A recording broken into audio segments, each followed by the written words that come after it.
You can answer questions while watching this interactive tape using a VideoSmarts computer. Make sure your VideoSmarts computer is plugged into your video cassette recorder and is turned on. In this VideoSmarts tape, you will be asked questions about words and sentences. To answer any question, look at the word or sentence at the top of the TV screen. Listen to the question or instruction. When you hear the answer tone, press the colored button on your VideoSmarts computer that matches the colored square next to your answer. Okay? Come on, let's go.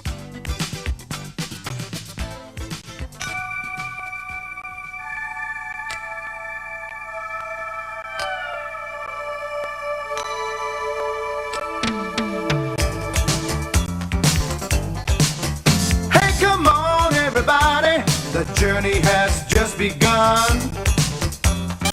VideoSmarts. Welcome to VideoSmarts. Information for everyone. VideoSmarts. Are you ready for a challenge? You know that learning can be fun. VideoSmarts. VideoSmarts. When you play the games, you'll always win and open up a brand new world. VideoSmarts. A brand new world. VideoSmarts. A brand new world. VideoSmarts. A brand new world. VideoSmarts. A brand new world. A-P-Z spacebar! Woo! 250, 260. I'm gonna beat your high score, Reigns. Incoming message on the interspatial extra-dimensional subwarp channel D. You mean a phone from home? Hey, Reigns, it's your turn to answer the phone. Reigns! Oh, yeah, sure. Just when I'm about to break his record, he pretends he can't hear anything. Hey, do you have any idea how much these calls cost? All right, I'll get it. Good. Stand by to receive today's code words. They should be coming in on the phone from home right about now. Story, write, play. Message complete. Now let's make sure you know all of today's code words. Find the word story.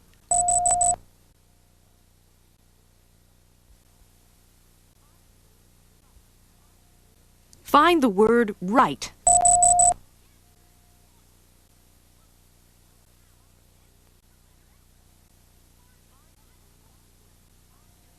Find the word play.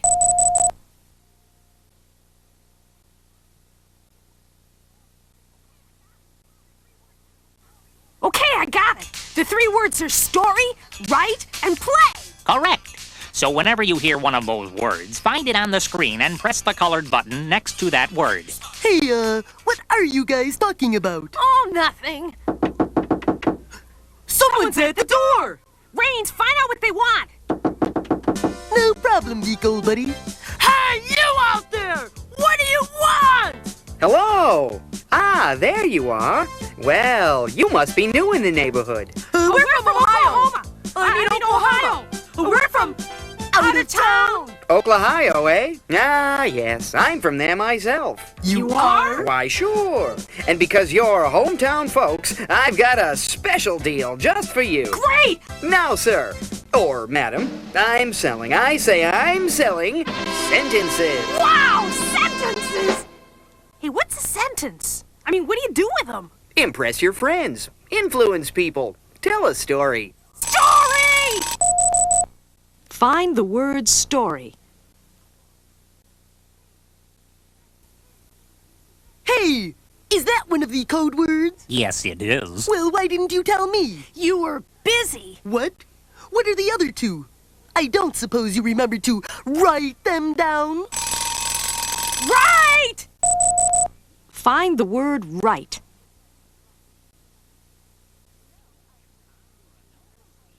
Now I know two of the code words. What's the last one? You'll find out soon enough. Come on, let's buy some sentences. You don't have to buy sentences, Beak. You can make them yourself. Wow, then I can tell my own tale. Let's see. A salesman is at the door. That's a sentence. A salesman is at the door. A sentence is one or more words that express a complete thought.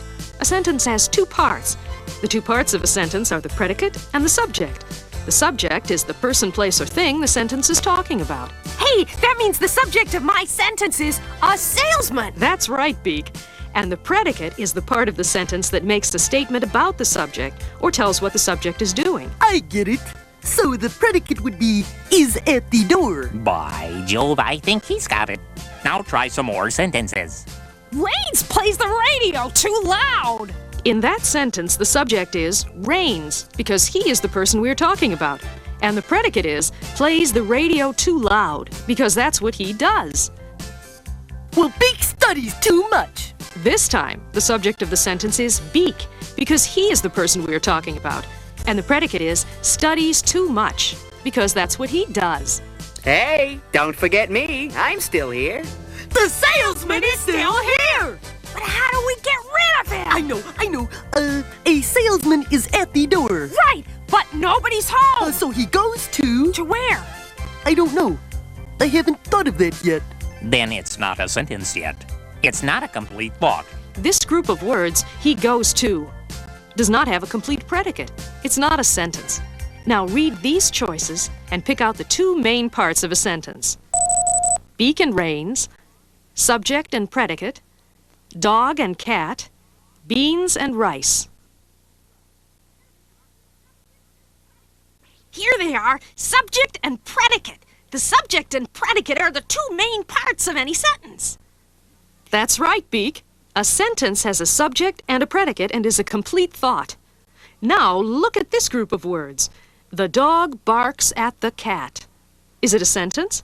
Press green for yes or red for no. Is this a sentence?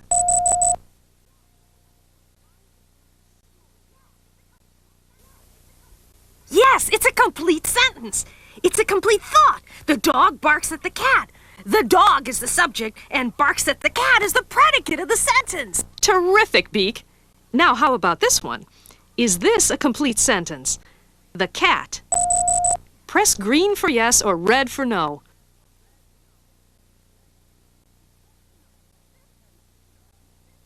No, that's not a complete sentence. It's not a complete thought. It does not have a predicate. Good answer, Rains. Let's try one more. We know that a sentence has a subject and a predicate. In the sentence, the dog barks at the cat, what is the subject?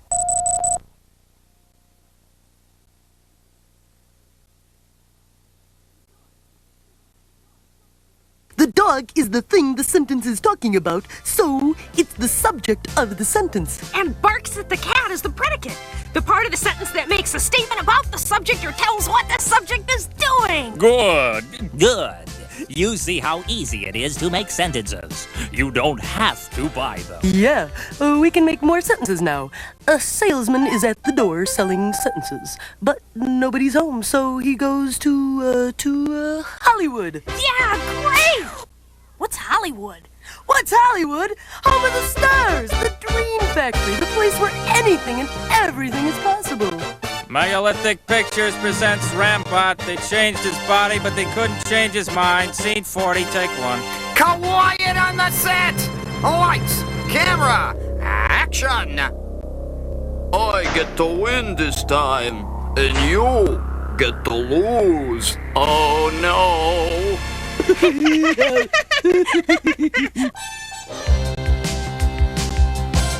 There are two parts to a sentence.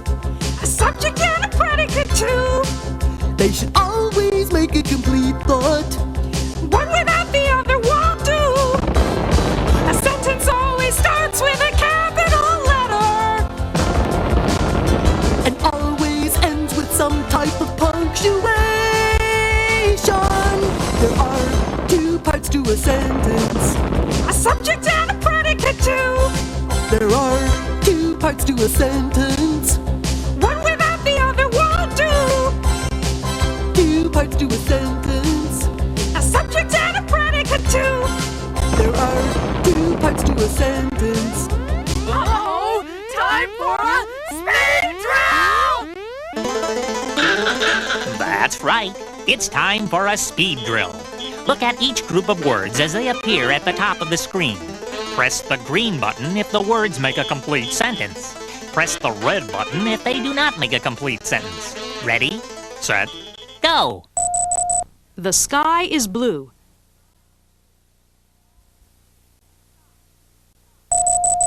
The sky.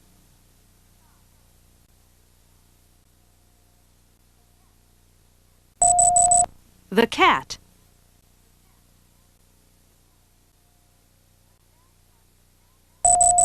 The cat has feet. Hey, let's start over. More sentences. Trudy Trueheart is a stockbroker and an English teacher. Trudy Trueheart is a housewife and mother of 5. She is an aspiring nightclub singer and an Olympic tiddlywink hopeful. In her spare time, she is Trudy, the defender of the ultimate sentence. Trudy arrives at the clubhouse.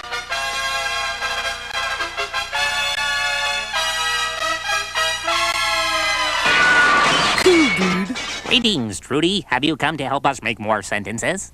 Sure, I've got nothing better to do than help you guys make sentences. That's a declarative sentence. You mean there are different types of sentences? You bet.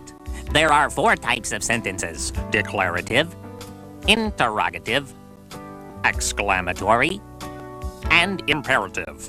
All sentences start with a capital letter and end with some type of punctuation. Punctuation is a mark or sign that can show where the end of a sentence is. One type of sentence is a declarative sentence. A declarative sentence makes a statement and ends with a period. Can you give us some examples of declarative sentences, Trudy? Sure I can. Trudy corners the market in feed grain and pork bellies. That's a declarative sentence. Trudy trains her 5 gifted children to be the world's greatest polka band. That's another declarative sentence. Trudy trains night and day for the Olympic Tiddlywink Championship, soon to be held in Miami. And that's a declarative sentence. But confidentially, I haven't done anything to defend the ultimate sentence lately. Yes, I think we get the idea. Here's another declarative sentence. Trudy suddenly leaves to complete an exceedingly dangerous mission defending the ultimate sentence. Hey, what happened to Trudy? That's not a declarative sentence. That's another type of sentence. That's an interrogative sentence. What happened to Trudy is a sentence that asks a question. An interrogative sentence asks a question and ends with a question mark as its punctuation. So, what happened to her? I told you. She's on an exceedingly dangerous mission. She may never return. Now, it's my turn to tell a tale. Oh no! Say something to distract him before he starts. He'll talk forever unless we stop him. Can I ask a question? Beak, you're using an interrogative sentence to ask if you can use an interrogative sentence. Right! What does that mean? Remember, an interrogative sentence asks a question and ends in a question mark. Can I ask a question? Sure, what do you want to know? Didn't Beak just ask me a question? I think you've been working too hard. Perhaps. I can think of better interrogative sentences than those guys.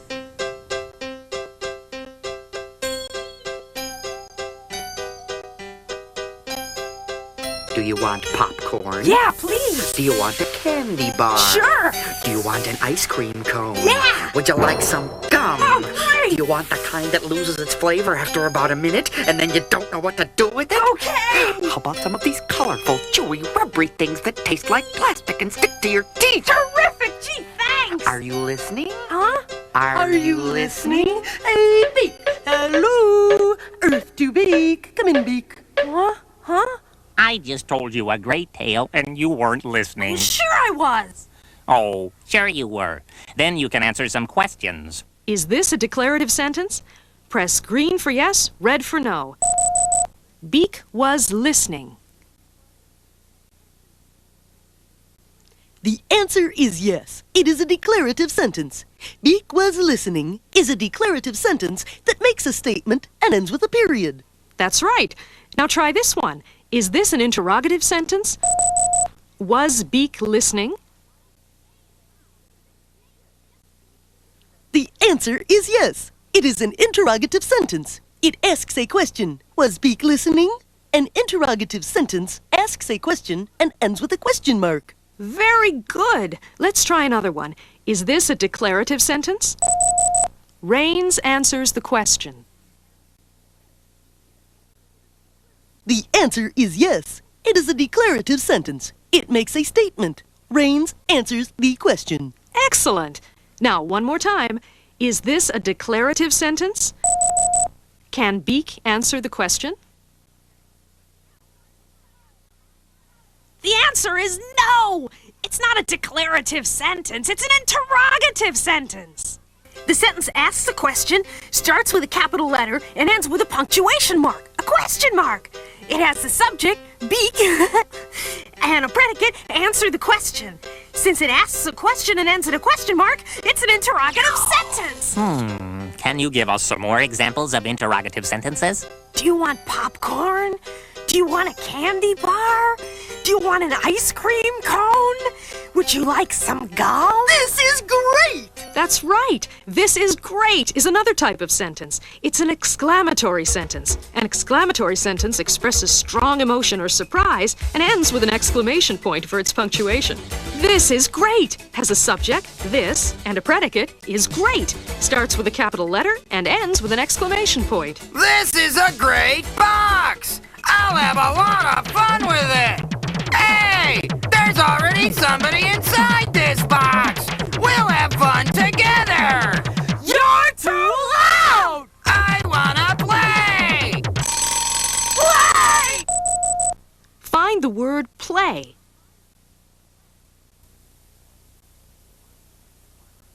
Do you really want to, with that guy? He's too loud! I get the point. By the way, all those sentences were exclamatory sentences. For instance, he's too loud has a subject, he, and a predicate is too loud, and ends with an exclamation point. Since it shows great emotion and ends in an exclamation point, it is an exclamatory sentence. Can you give me another example? Hey, you! I like being loud! Yes, that is another one. Get out of here! Stop! Get out of here and stop are both imperative sentences. The fourth type of sentence. An imperative sentence is a command. It commands that something be done. Get out of here and stop are both imperative sentences. Hey! I thought a sentence had to have a subject and a predicate. How can one word like stop be a sentence? In an imperative sentence, the subject is often implied. That means the subject isn't actually included in the sentence. In the sentence, stop, the unspoken subject is you. You stop. The subject is you and the predicate is stop. It's a complete thought and it's a sentence. For instance, it's an imperative sentence when I say, don't fool around with my subatomic hyperspace modulator. The subject of this sentence is you. But why does your imperative sentence have a period instead of an exclamation point at the end, like mine did? An imperative sentence can end with either a period or an exclamation point, depending on how strongly you feel about the command. Can you think of some other imperative sentences? Sure, dude. Do your homework. Brush your teeth! Get out of town. We just got here. That's a declarative sentence. What did Beak say? That's an interrogative sentence. All right, we're on a roll now. And those were exclamatory sentences. Now let's see how much you remember about the four types of sentences. Look at this sentence. Is it a declarative sentence? Press green for yes or red for no.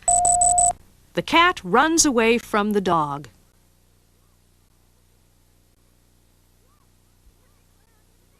Yes, it's a declarative sentence. The cat runs away from the dog, makes a statement, has a subject and predicate, starts with a capital letter, and ends with a period. Good answer. Now look at the next sentence. Is it a declarative sentence? Where did Trudy go?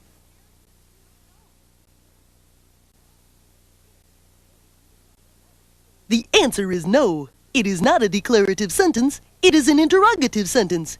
Where did Trudy go? Asks a question, has a subject and a predicate, starts with a capital letter, and ends with a question mark. Where did Trudy go? She's on an exceedingly dangerous mission. She may never return.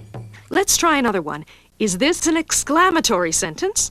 Press green for yes, red for no.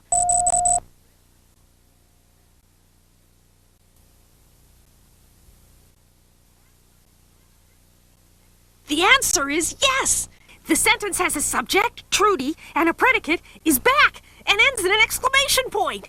Since it expresses great emotion and ends in an exclamation point, it is an exclamatory sentence. That's right. Trudy is back, and she's not very happy. I'm on the trail of a loathsome, dangerous, creepy, crawly, slimy public menace.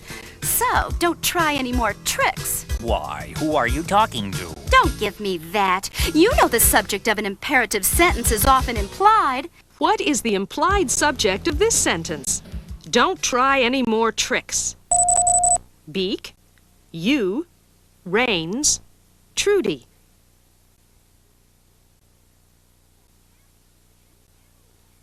The answer is you!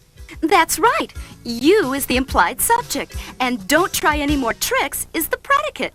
You don't try any more tricks. Say, who is this loathsome, dangerous, creepy, crawly, slimy public menace anyway? The arch-villain lowercase. He's the favorite to win the Olympic Tiddlywink Championship that is soon to be held in Miami. He is the nemesis of innocent sentences everywhere. He steals capital letters and replaces them with lowercase letters. And that's a problem? Of course. Remember, without capital letters, you could never even start a sentence. And having said that, Trudy once again No, don't say it. hastily departs on her exceedingly dangerous mission. And she may never return!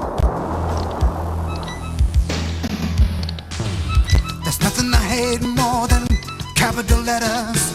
They act so big, as though they were better. All the detention makes no sense. I feel cheated, depleted, completely defeated. The way that I'm treated, it's a capital offense. Now I've been planning a big surprise, a capital idea that'll cut them down in size. I know where to find them, I'll sneak up behind them. I'll steal them, conceal them. This case is closed. I finally disposed of a capital offense.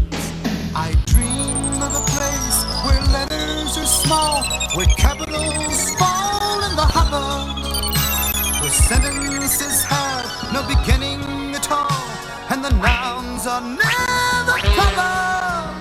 But until that time, it's a capital offense. It's a capital offense. Hey, somehow we seem to have gotten off the subject. What was the subject? Speaking of subjects, the subject of a sentence is usually a noun. Of course it is. What's a noun? A noun is a word that is the name of something, a person, place, thing, or idea. There are two types of nouns, proper and common. A proper noun is the name of a certain or particular person, place, thing, or idea. Wow, you mean my name, Beak, is a proper noun? Correct. And Rains is a proper noun, too. Funny, I don't feel particular or proper. What are some other proper nouns? Well, titles like President of the United States, the names of places, towns, states, and streets, and ideas, including the days of the week and months of the year. It's easy to find proper nouns in a sentence because they start with a capital letter. Who is it? It's your mailman, Irv Plotnik. Proper nouns. What? Your name, Irv Plotnik, is made up of two proper nouns. Right. Well, I've got this postcard for you. Terrific! Hey, what's a postcard? A card that people write things on and mail to other people. Right! Find the word right.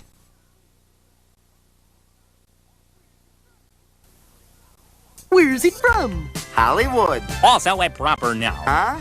Hollywood. It's the name of a particular place. It's a proper noun. Hollywood, land of enchantment, celluloid capital of the world, Mecca to the myriad. Where do you get all this stuff? The same place we learned everything else.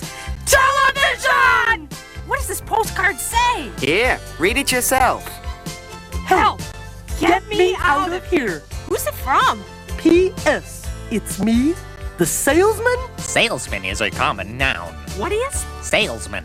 A common noun is any noun which does not name a certain or particular place, person, thing, or idea.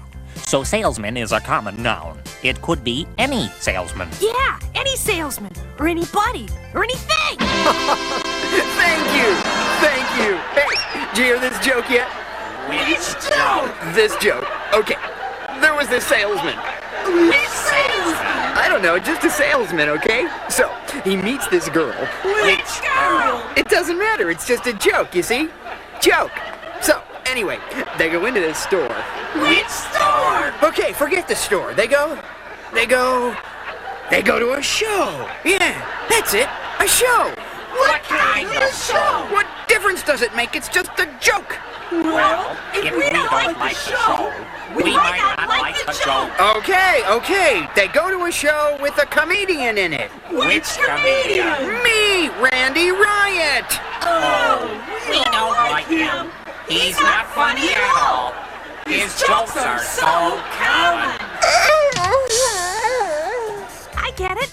Words like joke, salesman, girl, store, show, and comedian are all common nouns. It could be any joke, or any salesman, or any girl, or any store, or any show, or any comedian. They're not particular or certain persons, places, things, or ideas, and are all common nouns. And since Randy Riot is the name of a particular person and each name Randy and Riot start with a capital letter, the name Randy Riot is made up of two proper nouns. Great!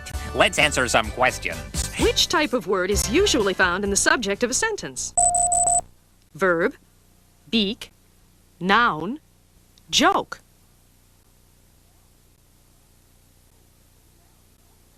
The answer is noun. A noun is the kind of word that is usually found in the subject of a sentence. Right, Rains. There are two kinds of nouns. What are they? Proper and common. Randy Riot, beak and reins, upper and lower. The two types of nouns are proper and common. A proper noun is the name of a particular person, place, thing, or idea.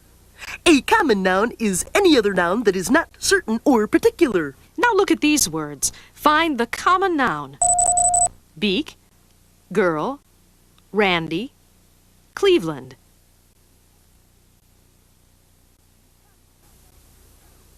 The common noun is girl, G-I-R-L. It's not a particular or certain girl. It could be any girl. Now look at these words. Which one is the proper noun? Beak, girl, boy, city.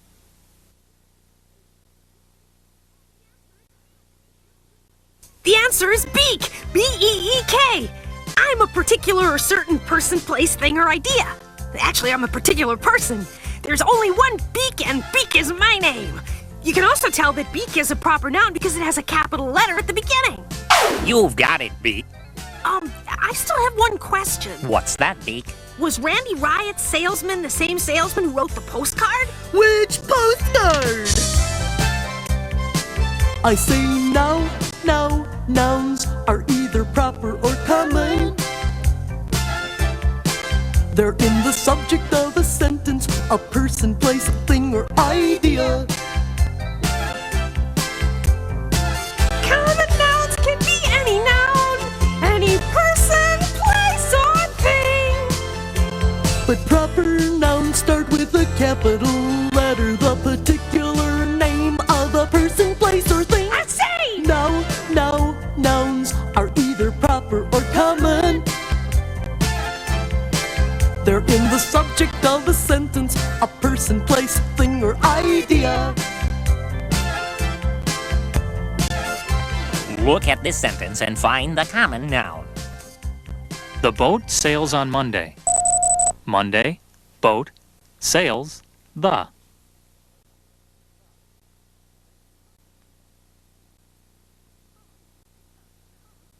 Boat is the common noun.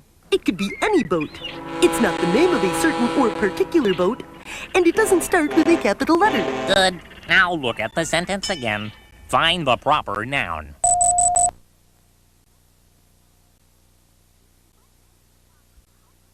Monday is the proper noun. Days of the week and other dates are proper nouns and start with a capital letter. Who is it? Hey, dudes, anybody got a string for my guitar? Oh, of course we do. What's a guitar? Nice outfit, dude. Yeah, I'm on my way to the Billy Eyeball lookalike contest, but I broke a string on my guitar, you know? Oh no, this is totally uncool. I was really psyched, you know? It was gonna be totally atomic, but now I need two strings. Strings is a plural noun. One string, two strings. Ugh, heavy. Is that bad? No, I was just saying that strings is a plural noun. Plural noun? Yes, nouns can be singular, meaning one. You need one string. Nouns can also be plural, meaning more than one. You need two strings. Wherever there is only one person, or one place, or one thing that is being talked about, that one person, place, or thing is a singular noun. If there are more than one person, place, or thing, from 2 to a bazillion, those persons, places, or things are plural nouns. Oh, I get it. The word string is a singular noun. He needs one string. And the word strings is a plural noun. He needs 2 strings, or 3 strings, or 100 strings. Many singular nouns become plural by adding s, like door, doors, toy, toys. So, string becomes plural by adding an s on the end to make it strings. Look at the word on the screen. Is it a plural noun? Press green for yes or red for no. Is this a plural noun? Cat.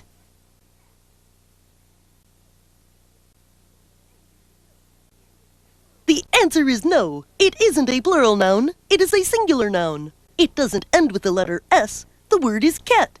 There is only one cat. Now look at these words. Which word is the plural noun? Cat, dog, books, book.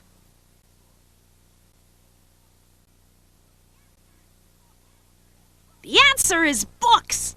Books is the plural noun. It ends with the letter S. There's more than one book. Here are some more words. Which one is the plural noun? Bikes, bike, stop, go.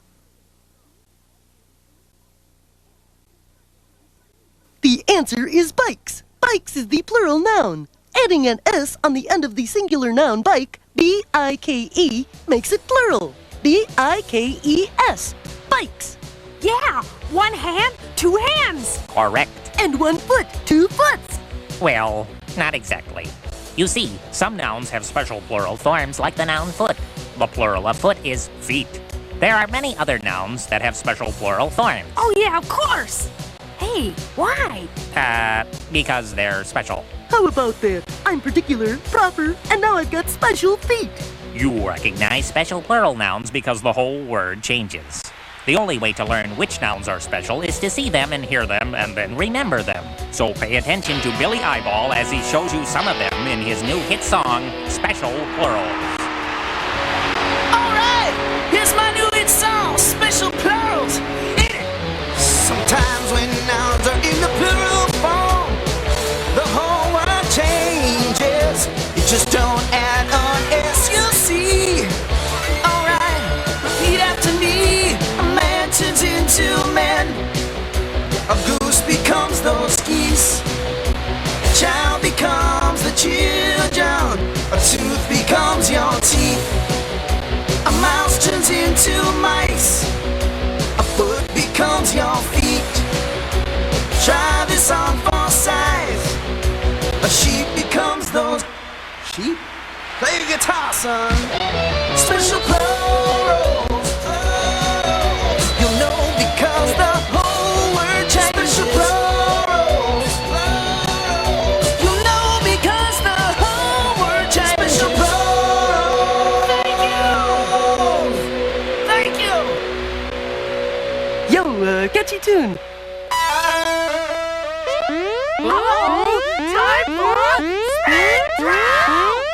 That's right. It's time for another speed drill. This time, let's see how much you remember about special plurals like foot and feet. Find the special plural form of each noun that appears at the top of the screen. Ready, set, go. Find the plural of man.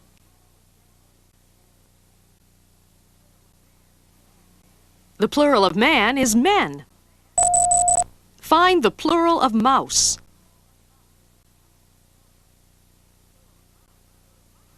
The plural of mouse is mice. Find the plural of goose. The plural of goose is geese.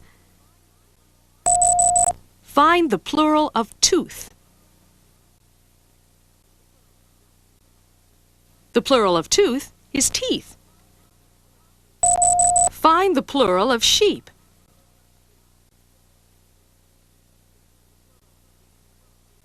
The plural of sheep is sheep. Nice work, troops. Let's review. The plural of man is men. Man! The plural of tooth is teeth. Teeth! The plural of mouse is mice. Mice! The plural of goose is geese. Geese! The plural of sheep is, sheep. Hey, what's the difference between the singular sheep and the plural sheep? Oh, well, nothing actually. Some nouns remain exactly the same in both the singular and plural forms. 1 sheep, 2 sheep, 3 sheep, potato. I guess you could consider them very special plural nouns.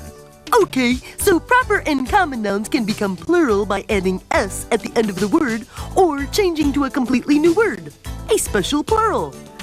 All this talk about sheep is making me sleepy. How about another story? Story? Find the word story.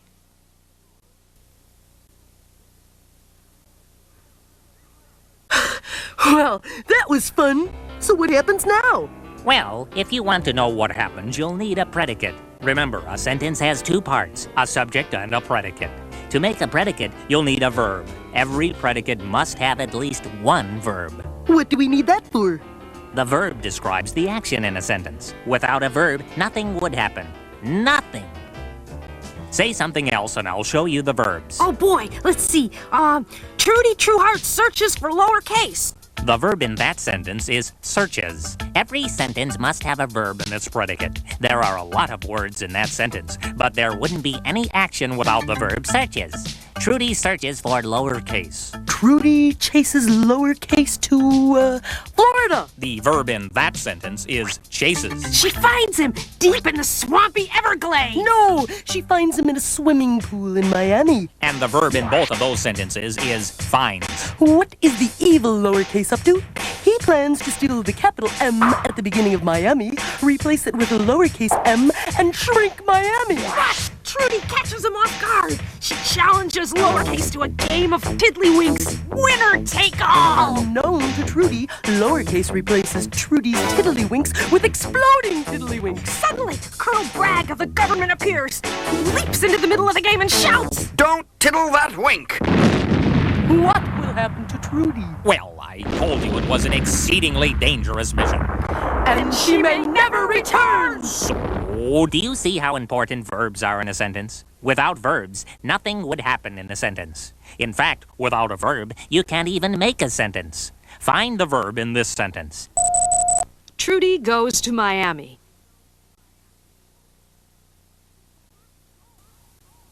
The verb is goes. It describes the action in the sentence. What does Trudy do? She goes. Right. How about this sentence? Find the verb in this sentence. Trudy finds lowercase.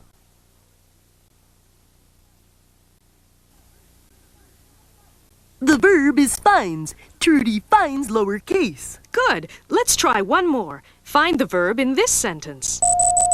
Bragg helped Trudy.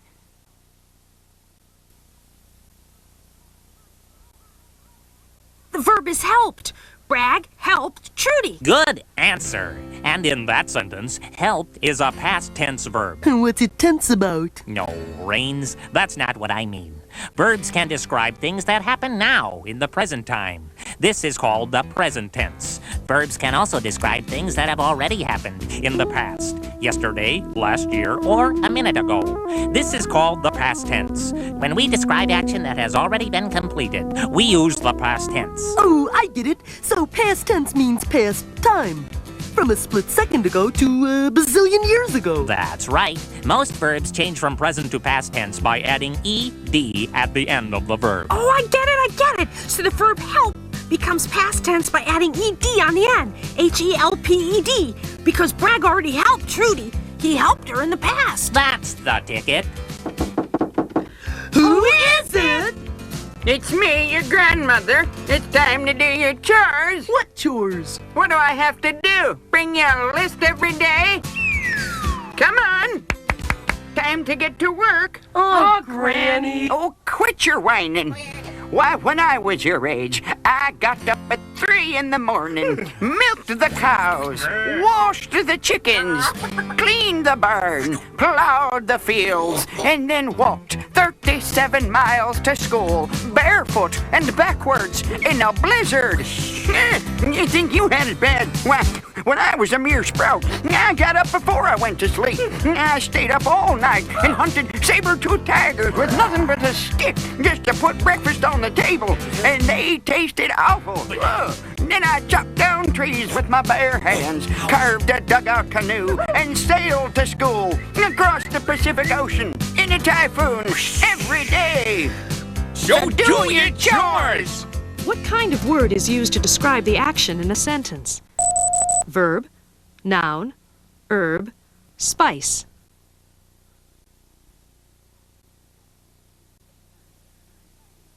A verb is the kind of word used to describe the action in a sentence.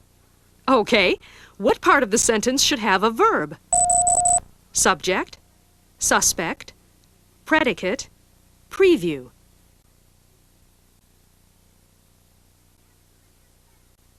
The answer is predicate. In a sentence, the verb is part of the predicate. Without a verb, nothing would happen in a sentence. Nothing. Great. And what tense of verbs shows action that is taking place now? Past tense, present tense, future tense, very intense. A present tense verb shows action taking place in the present time. It's happening now. Right.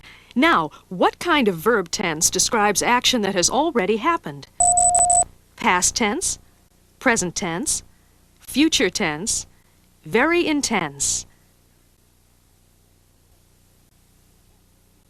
The answer is past tense. Past tense verbs are used to show action that has already happened. If it happened yesterday, last year, or just a second ago, it happened in past time or past tense. One more time. What two letters are added to the end of most present tense verbs to make them past tense verbs?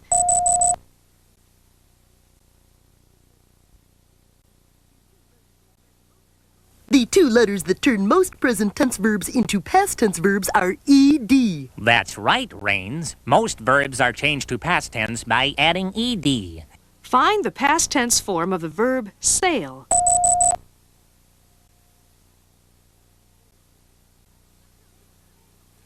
The answer is sailed. S-A-I-L-E-D, sailed. The present tense of the verb sail becomes past tense by adding the letters ed on the end, making it sailed. The boat sail now. They sailed yesterday. Good answer, Beak. Now find the past tense form of the verb walk.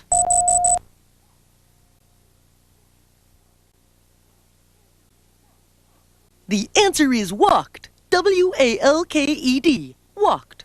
Just add ed to the end of the verb walk to make it past tense.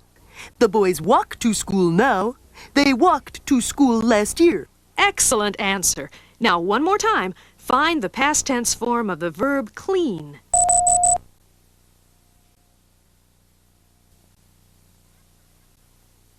The answer is cleaned. C-L-E-A-N-E-D, cleaned. Just add ed to the end of the verb clean, and you make it past tense. The kids cleaned the clubhouse today. The kids cleaned the clubhouse yesterday. We did. No wonder I can't find anything. Uh-oh! Time for a speed drill! That's right, and this is a special speed drill. Look at each set of words on the screen and find the past tense verb, the verb that describes action that took place in the past. Press the colored button that matches the colored square next to the past tense verb. Ready, set, go! Find the past tense verb. The past tense verb is jumped. Find the past tense verb. The past tense verb is called. Find the past tense verb. The past tense verb is looked.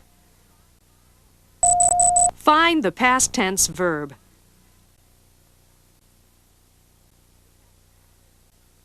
The past tense verb is showed. Nice going. You're pretty fast. But nobody can beat my best game. I am the master of VideoSmarts. I play this game all the time. Play! Find the word play.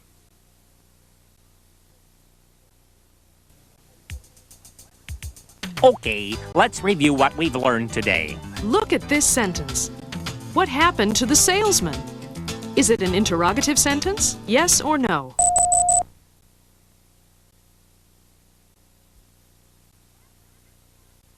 The answer is yes! It's an interrogative sentence. It asks a question and ends with a question mark. What happened to the salesman? I know that. You know what happened to the salesman? No, I know that it was an interrogative sentence. Oh, I see. Well, how about this one? Find the proper noun in this sentence. He went to Hollywood. The answer is Hollywood. It's a proper noun. It's the name of a particular place and it starts with a capital letter. But, what about the word he? Well, the word he starts with a capital H because it's at the beginning of the sentence. In this sentence, the word he is not a proper noun because it's not the name of a certain or particular person. I know that too. You know that he went to Hollywood? No, I know that Hollywood is a proper noun. You mean you didn't know we went to Hollywood? Of course I did. Let's try another question. Look at this sentence and find the common noun. The agent helped Trudy.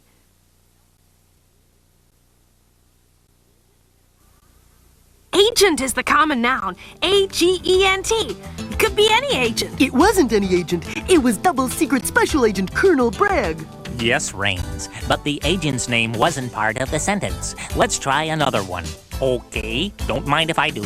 Look at this sentence. Find the word that is the verb.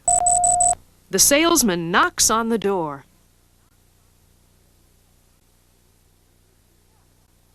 The verb is knocks. K-N-O-C-K-S. It tells what the subject of the sentence is doing. What does the salesman do? The salesman knocks on the door. Who is it? It's me, the salesman. How did he get here? To find out how the salesman got here, just find the verb in this sentence. Rambot chased him here. Chased is the verb. It is the past tense of the verb chase. It is a regular past tense verb because it has an ed at the end of the word. Rambot chased me here. He did? This time, I get to win. Hold it right there, Buster. You're looking at the business end of a tiddlywink. Both of you hold it. You mess with me, you'll have to answer to the government. Help! How do we get out of this one? No problem. The director comes on and says, Cut! That's a wrap. Nice work, people. Let's call it a day. Rambot, baby, you were beautiful. Let's do lunch sometime, okay? Will the salesman ever sell any sentences? Will Trudy ever capture lowercase? Will Beak get a higher score than Rains? What was your score? Will you get a higher score next time? And what kind of parents would name their kids Beak and Rains anyway? Tune in again next time for Beak Gets a Black Eye or Log Throwing in a Public Pool. Well, alright, everybody. I'm sure you just had some fun. VideoSmarts, playing with VideoSmarts. Information for everyone. VideoSmarts. Now we're home from a journey, but you can always play again. VideoSmarts, VideoSmarts. When you play the games, you'll always win and open up a brand new world. VideoSmarts.